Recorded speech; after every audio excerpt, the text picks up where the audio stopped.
Hey guys, I'm here to get into you got to call a couple of films. And this is a platform I feel like Martin Scorsese would encourage it, so we'll roll with some of my favorite films from the 1960s would be The Apartment, which is directed by Billy Wilder. This is just one of the greatest, most lovely depictions I've ever seen in my life. The way this is paced out, this perfectly kind of just sums up what feeling my 20s was felt like in every sense of the word, and just maybe kind of all the learning experiences, the growth that was acquired of this just previously as meeting. And just kind of endlessly, really perfect characterization. Just the way everything's expressed is perfect. And then you got Doctor Strangelove, How I Learned to Stop Worrying and Love the Bomb by Stanley Kubrick in 1964. That's just a perfect satire, very funny, very absurd, very insane, post like kind of an apocalyptic scenario from a comedic angle. Kubrick's in a uniquely satirical mood here. And all this is just mesmerizing, which builds up to Kubrick's next project, 2001: A Space Odyssey in 1968. That was just one of those great epic scope that feels like it could have been made today still. Like feels like the whole film just kind of feels like an alien invasion force in itself has happened. In the 1970s, you got one of my all-time favorites would have to be Very London, which is also by Kubrick, 1975. That's a absolutely mesmerizing, grand epic scope that display. I feel like there's so many mesmerizing shots, most inviting historical film I've ever seen. Right on the Daily Blood. Very London just has this unique, original kind of character study arc, and one film that just really opened up appreciation for beauty and nature. I think where the Kubrick's natural lighting is, it just feels like he's completely in love with nature, while also just has completely rich attention to detail in the characters, characterization as well, which makes this very loose, kind of just inviting sort of atmosphere all throughout. Just completely original how everything's paced. He had Network in 1976 by Sidney Lumet. That's one of the greatest satires of all time. I really just enjoy all the characters here, just the madness that it all paces out. Just around all kinds of satire. One of the most well-written films ever made. One of the most absurd, hilarious, insane, warped kind of films in every sense of the word. The Taxi Driver by Martin Scorsese in 1976. That's just a perfect kind of atmospheric, sort of darkly hazy kind of film, and it's a mood piece that's just resonated ever since just being my early like.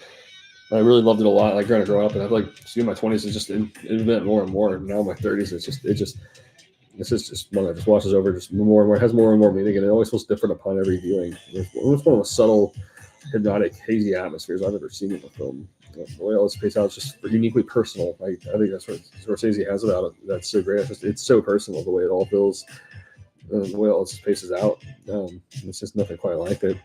That's Stalker by Andrei Tarkovsky in 1979. That's just one of the most greatest pieces of atmosphere ever made. Like you can go back to any of these scenes, and there's just a sense of wonder that Andrei Tarkovsky portrays, which is just unique to himself and just everything about his entire career and vision. It's very original from start to finish. And in the 1980s, you got um, The Shining by Kubrick, 1980. That's one of the greatest horror films ever made. Kind of just get just a completely unpredictable haunted house sort of film, which just has so much meaning over the years. And this is just one that really gets to the core of just what a proper breakdown looks like. And this is one of the most epic, just slow burner horror films ever made. Like Comedy by Martin Scorsese in 1982. Very similar kind of formula and heat about it. There's Taxi Driver, and this is just looking at an incredibly awkward, uncomfortable character who simply can't read the room around him. And it's just really escalates into like dark sort of territory. A lot of dark satire. Reminds you a lot of Network, actually, continuing on to the 80s. Then you have Blue Velvet, which is directed by David Lynch, released in 1986. And this film is just extraordinarily influential, important, and it's the film I've dedicated to kind of revolve my entire life around. I've had to do it for the past few years, and it continues on. This is just one of the most influential films, pieces of art ever made, simply put. The Last Temptation of Christ by Martin Scorsese in 1988. That's just groundbreaking. Scorsese would go on to make this his life, and it just feels like it's kind of him almost making something very similar to like a Frank Capra kind of feeling, inspired by way of telling the story. William Dafoe's acting is just at its all-time best, and Peter Gabriel's soundtrack's the best. Scorsese's directing is so atmospheric, and just this film is so inviting and entertaining about itself in such an original extent, and it's just consistent about itself from start to finish, and every sense of the word.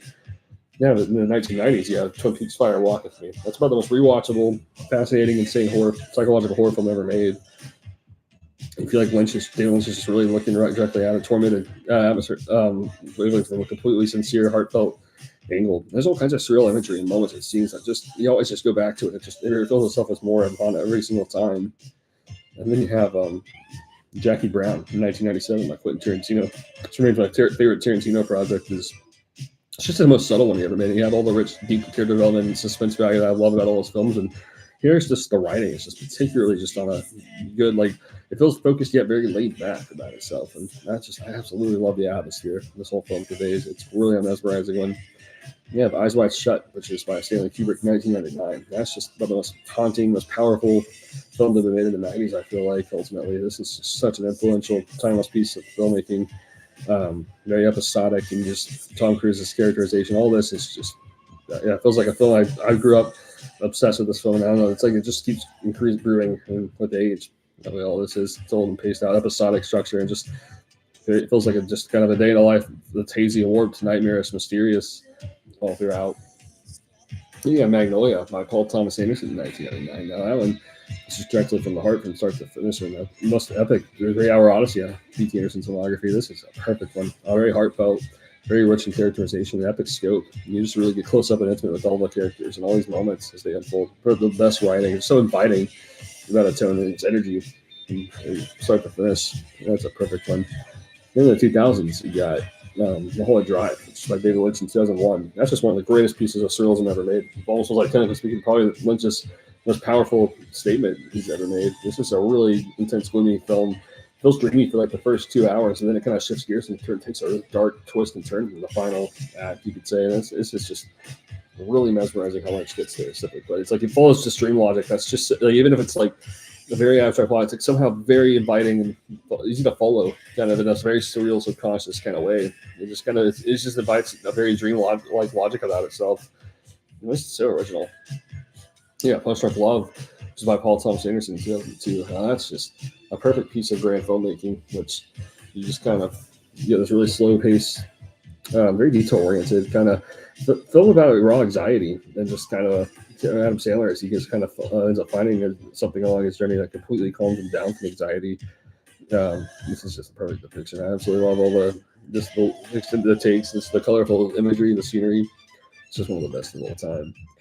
Then you have No Country for Old Men by the Coen Brothers in 2007. That's just a mesmerizing neo-western. I mean, every sense of the word, one of the best strollers, one of the most well-paced, just well-directed, best characterization, intense movies ever made. It's just so influential about just kind of, I think, really bringing the Western influence and foundation to the 21st century. I think this is one of the absolutely most groundbreaking, powerful ones to ever do it.